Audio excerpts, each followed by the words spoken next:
ಮಾಹಿತಿ ಹಕ್ನವರ ನೈಜ ಹೋರಾಟಗಾರರಿಂದ ಯಾವ ಕಿರುಕುಳನೂ ಇಲ್ಲ.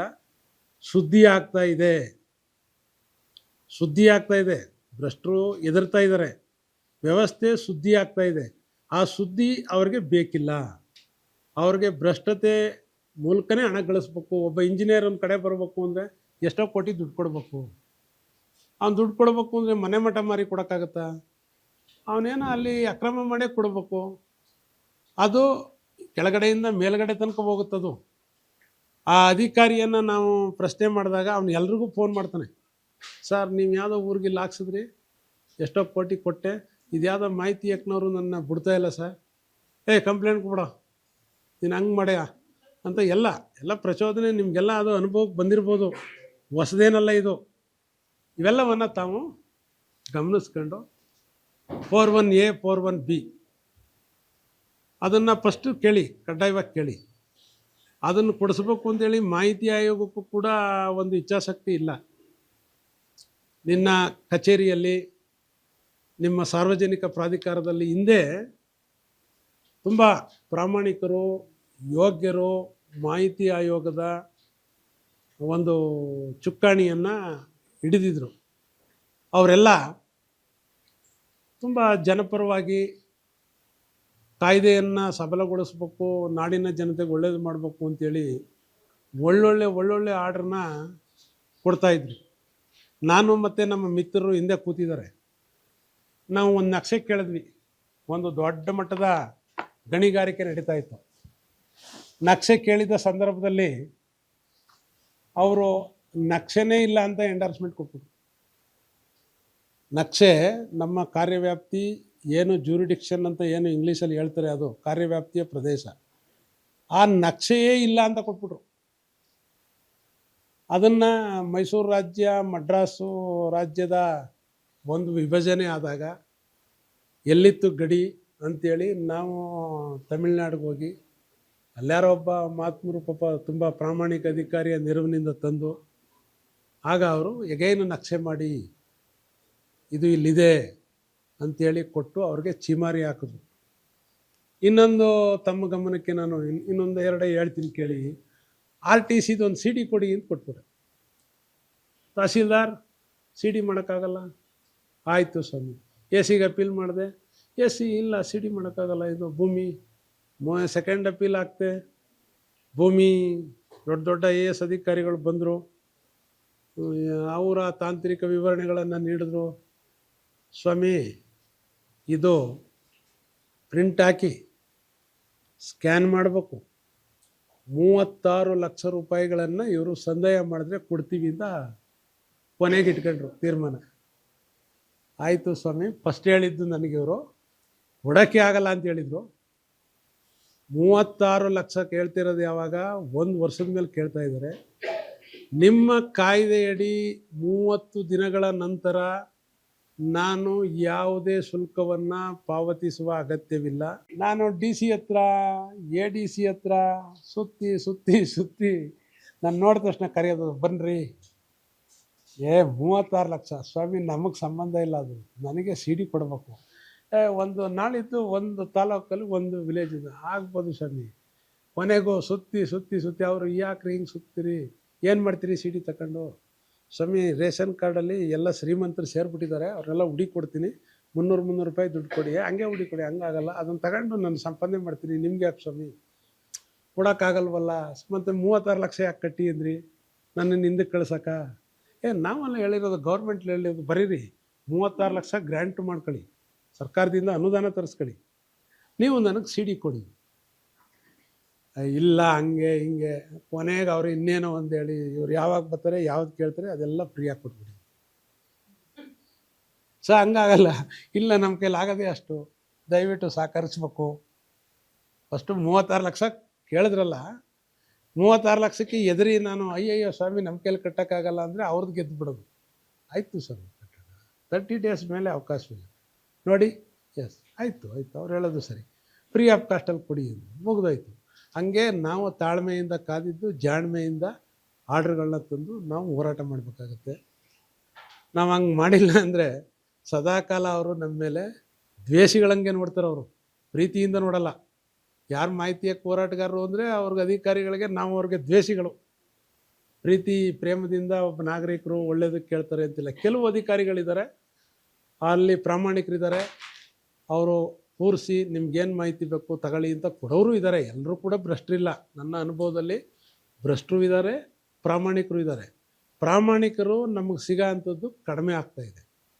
ದಿನೇ ದಿನೇ ದಿನೇ ದಿನೇ ಪ್ರಾಮಾಣಿಕರು ಕಡಿಮೆ ಆಗ್ತಾಯಿದೆ. ಅದರಿಂದ ಯಾರು ನಮ್ಮ ಯುವ ಮಿತ್ರರು ತಾವಿದ್ದೀರಿ, ತಾವು ನನ್ನ ಮಾತನ್ನು ಸ್ವಲ್ಪ ಗಂಭೀರವಾಗಿ ಪರಿಗಣಿಸಿ, ಇದು ನಿಧಾನಕ್ಕೆ, ಇದು ತೆಂಗಿನ ಗಿಡ, ಇದು 5 ವರ್ಷ 7 ವರ್ಷ ಬೇಕು ಫಲ ಕೊಡೋಕ್ಕೆ. ಇದು ಶೀಘ್ರವಾಗಿ ಏನನ್ನು ಕೂಡ ಫಲ ನಿರೀಕ್ಷೆ ಮಾಡೋಂಗಿಲ್ಲ.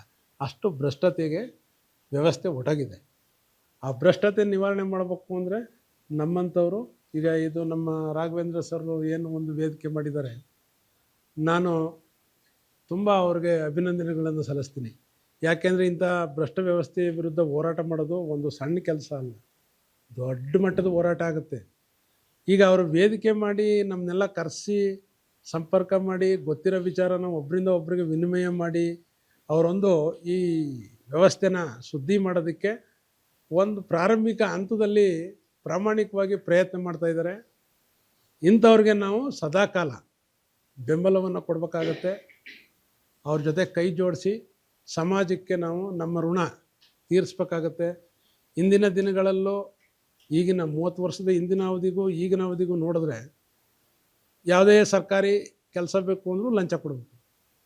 ಯಾವುದೇ ಸರ್ಕಾರಿ, ಈಗ ನಾನು ಫ್ರೀಯಾಗಿ ಕೆಲಸಕ್ಕೆ ಸೇರ್ಕೊಂಡಿದ್ದೆ ಅಂತಾರೆ, ಅವ್ರ ಮಗನಿಗೆ ಕೆಲಸ ಬೇಕು ಅಂದರೆ 60 ಲಕ್ಷ 70 ಲಕ್ಷ ತೋಟ ಮನೆ ಮಾರಿ ಕೊಟ್ಟು ಸರ್ಕಾರಿ ಕೆಲಸ ಹಿಡಿಬೇಕು.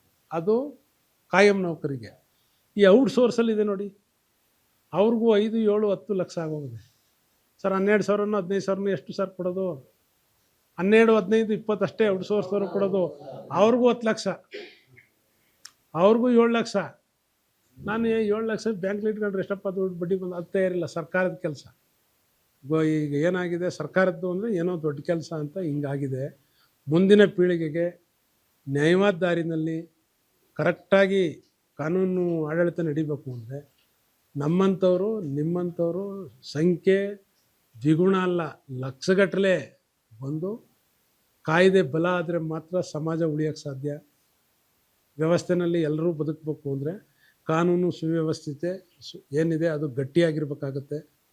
ಇಂಥ ವ್ಯವಸ್ಥೆಯನ್ನು ನಿರ್ಮಾಣ ಮಾಡಬೇಕು ಅಂದರೆ ನಾವೆಲ್ಲರೂ ಕೂಡ ಸತತವಾಗಿ ಪರಿಶ್ರಮಪಟ್ಟು ಈ ವ್ಯವಸ್ಥೆಯನ್ನು ನಾವು ಸುಧಾರಣೆ ಮಾಡೋಣ.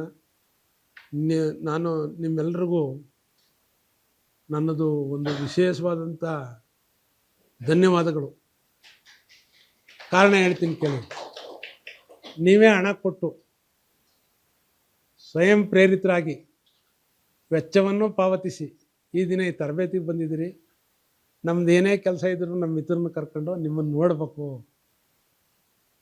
ನಿಮ್ಮ ಹೋರಾಟದ ಇದಕ್ಕೆ ನಮ್ಮದು ಬೆಂಬಲ ಕೊಡಬೇಕು ಅನ್ನೋ ಒಂದು ಕಾತುರತೆಯಿಂದ ನಾನಿವತ್ತು ಇಲ್ಲಿಗೆ ಬಂದಿದ್ದೀನಿ. ಎಲ್ಲ ದಿನಗಳಲ್ಲೂ ಎಲ್ಲ ಹೋರಾಟಗಾರರು ಎಲ್ಲ ಈ ಥರ ಸೆಮಿನಾರ್ ಮತ್ತೊಂದು ಮಗದೊಂದು ನಮ್ಗೇನು ಕೊಡ್ತಾರೆ, ನಮ್ಗೆ ಹಂಗೆ ಕೊಡ್ತಾರ ಹಿಂಗೆ ಕೊಡ್ತಾರ ಈ ಥರನೇ ಎಲ್ಲ ಭಾವನೆ ಬೆಳೆದಿದೆ, ಬೆಳೆಸ್ಕೊಂಡು ಬಿಟ್ಟಿದ್ದಾರೆ. ನೀವೇ ಹಣ ಕೊಟ್ಟು ಜ್ಞಾನವನ್ನು ಸಂಪಾದನೆ ಮಾಡೋದಕ್ಕೆ ನೀವು ಬಂದಿದ್ದೀರಲ್ಲ, ನಿಜಕ್ಕೂ ಕೂಡ ನೀವು 100ಕ್ಕೆ 100 ಅಭಿನಂದನಾರ್ಹರು. ನಿಮ್ಮ ಜೀವನ ಒಳ್ಳೆಯದಾಗಲಿ, ನಿಮ್ಮ ಹೋರಾಟಕ್ಕೆ ಜಯವಾಗಲಿ ಅಂತ ನಿಮ್ಮೆಲ್ಲರಿಗೂ ನಮಸ್ಕರಿಸುತ್ತಾ, ಈ ವೇದಿಕೆಯ ನಮ್ಮ ಯಾರಿದ್ದಾರೆ ರಾಘವೇಂದ್ರ ಸರ್ ಮತ್ತು ನಮ್ಮ ಉಳಿದ ಮಾನ್ಯರು ತಮ್ಮೆಲ್ಲರಿಗೂ ವಂದಿಸಿ, ಈಗ ತಾವೇನಾದರೂ ಕೇಳದಿದ್ದರೆ ಕೇಳಿ ಸರ್, ಹೇಳ್ತೀನಿ. ವಂದಿಸಿ ನನ್ನ ಮಾತನ್ನು ಮುಕ್ತಾಯಗೊಳಿಸ್ತೀನಿ. ಹೇಳಿ ಸರ್. ಸರ್ ಈಗ 4.5 ಏನು ಹೇಳುತ್ತೆ, ಫಿರ್ಯಾದಿ ಅಥವಾ ಯಾವ ವ್ಯಕ್ತಿಯ ಪರವಾಗಿ ಅವನು ಕೆಲಸ ಮಾಡುತ್ತಿರುವವನೋ ಆ ವ್ಯಕ್ತಿಯು ಬಾಧಿತನಾಗಿದ್ದರೆ ತೊಂದರೆಯ ಸ್ವರೂಪವನ್ನು ನಿರ್ದಿಷ್ಟವಾಗಿ ತಿಳಿಸಬೇಕು. ಇದು ನಿಮಗೆ ಕನ್ಫ್ಯೂಷನ್ ಆಗ್ತಿದೆ ಅಲ್ವೇ? ಫಿರ್ಯಾದಿ ಯಾರು? ನಾನು ದೂರು ಕೊಡ್ತಾ ಇದ್ದೀನಿ, ನನ್ನದೇ ಬಾಧಿತ, ಎಫೆಕ್ಟೆಡ್ ಪರ್ಸನ್ ಅಂತ ಅದಕ್ಕೆ ಇಂಗ್ಲೀಷಲ್ಲಿ. ನಾನು ಬಾಧಿತನಾಗಿದ್ದರೆ ಅಥವಾ ಯಾರ್ದೋ ಪರವಾಗಿ ನಾನು ದೂರು ಕೊಟ್ಟರೆ ಏನು ತೊಂದರೆ ಆಗಿದೆ ಅನ್ನೋ ಸ್ವರೂಪವನ್ನು ತಿಳಿಸ್ಬೇಕು. ಹೇಳಿ, ಮುಂದಕ್ಕೆ ಹೇಳಿ. ಆಪಾದನೆಗಳ ಸಮರ್ಥನೆಯಲ್ಲಿ ಫಿರ್ಯಾದಿಯು ಪರೀಕ್ಷಿಸಬೇಕೆಂದು ಅಪೇಕ್ಷಿಸಿರುವ ಹೆಸರುಗಳು ಮತ್ತು ವಿಳಾಸಗಳು. ಯಾರನ್ನ ಅವರು ಪರಿಶೀಲನೆ ಮಾಡಬೇಕು, ಯಾರನ್ನ ಅವರು ಕರೆಸಬೇಕು, ಯಾರನ್ನ ವಿಟ್ನೆಸ್ ಮಾಡಬೇಕು ಅಂತ ತಾವೇನು ಹೇಳ್ತೀರಿ ಅದು. ಆಪಾದನೆಯ ಸಂದರ್ಭದಲ್ಲಿ ಫಿರ್ಯಾದಿಯು ಅವಲಂಬಿಸಿರುವ ದಾಸ್ತಾವೇಜುಗಳು. ನೀವು ದಾಖಲೆ ಕೇಳ್ತೀರಿ, ಅವ್ರು ಕೊಡಲ್ಲ. ಕಾರಣ ಏನೋ ಕೊಡ್ತಾರೆ, 8(1)D ಕೊಡ್ತಾರೆ, ಮತ್ತೇನೋ ಕೊಡ್ತಾರೆ, ಏನೋ ಮಾಡಿ ನಿರಾಕರಿಸ್ಬಿಡ್ತಾರೆ. ಆದರೆ ಎಂಡಾರ್ಸ್ಮೆಂಟನ್ನು ದೂರಿನ ಜೊತೆ ತಾವು ಹಾಕ್ಬೇಕು. ಸ್ವಾಮಿ, ನಾನು ದಾಖಲೆ ಕೇಳದೆ ಕಡ್ತದ್ದು ಕೊಟ್ಟಿಲ್ಲ, ಪೂರ್ಣ ಕಡತವನ್ನು ತಮ್ಮ ವಶಕ್ಕೆ ಪಡೆದು ತಾವು ಈ ತನಿಖೆ ಮಾಡಿ ಅಂದರೆ ಎಂಟೈರ್ ಫೈಲು ಅವ್ರು ತರಿಸ್ಕೊತಾರೆ. ಕಾಲ್ ಫಾರ್ ರೆಕಾರ್ಡ್ಸ್ ಅಂತ ಇದೆ, ಅದನ್ನು ತರಿಸ್ಕೊತಾರೆ. ಅದು ಅದರ ಈಗ ದಾಖಲೆಗಳು ಸಿಗಲ್ಲ, ಫೈಲಲ್ಲಿರೋದು ಕೊಡಲ್ಲ ಅವನು. ಇದು ಲೋಕಾಯುಕ್ತ ಕಾಯ್ದೆ 1984 ಆದಾಗ ಮಾಹಿತಿ ಹಕ್ಕು ಜಾರಿಗೆ ಬಂದಿರಲಿಲ್ಲ. ಆ ದಿನಗಳಲ್ಲಿ ನಾವು ಸರ್ಕಾರದ ಕಚೇರಿನಲ್ಲಿ ದಾಖಲೆಗಳು ಪಡೆಯೋದ್ರಲ್ಲಿ ಫೈಲು ನೋಡೋಕ್ಕೂ ಕೂಡ ಅವಕಾಶವಿಲ್ಲ. ರಹಸ್ಯ ಕಾಯ್ದೆ, ಸರ್ಕಾರಿ ದಾಖಲೆಗಳ ರಹಸ್ಯ ಕಾಯ್ದೆ ಅಂತ ಇತ್ತು. ಅದರಡಿ ಇವರೆಲ್ಲ ರಕ್ಷಣೆ ಪಡ್ಕೊತಾ ಇದ್ರು.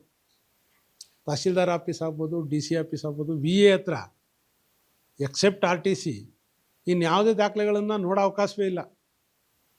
ನಿನಗೇನು ಬೇಕೇನ್ರಿ RTC ತಗೋಬೋಗು ಅಂತಿದ್ದ.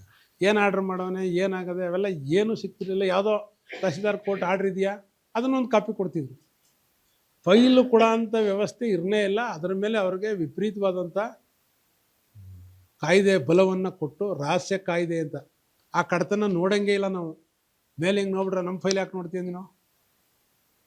ಈಗ ರೀ ಸ್ವಾಮಿ, ಫೈಲೆಲ್ಲ 10 ರೂಪಾಯಿ ಕೊಟ್ಟರೆ ಕಾಪಿನೇ ಕೊಡ್ತೀಯಾ, ಮಡಿಕೋ, ನೀನು ನೋಡೋಣ, ನಾಳೆಗೆ ಒಂದು ಅರ್ಜಿ ಹಾಕ್ತೀನಿ ಅಂದರೆ ನಮ್ಗೆ ಎದುರ್ಕತ್ತೀರಿ ಈಗ ಸಾರ್ವಜನಿಕರಿಗೆ. ಆಗ ಬಗ್ಗು ನೋಡೋಂಗಿಲ್ಲ. ಅಲ್ಲೇನಪ್ಪ ನೋಡೋದು ನೀನು, ಇದೆಲ್ಲ ಗೌರ್ಮೆಂಟ್ ರೆಕಾರ್ಡ್ಸು, ಕಂಪ್ಲೇಂಟ್ ಕೊಟ್ಬಿಡ್ತೀನಿ ಅಂದರೆ ದೊಡ್ಡ ಅಪರಾಧ ಅದು.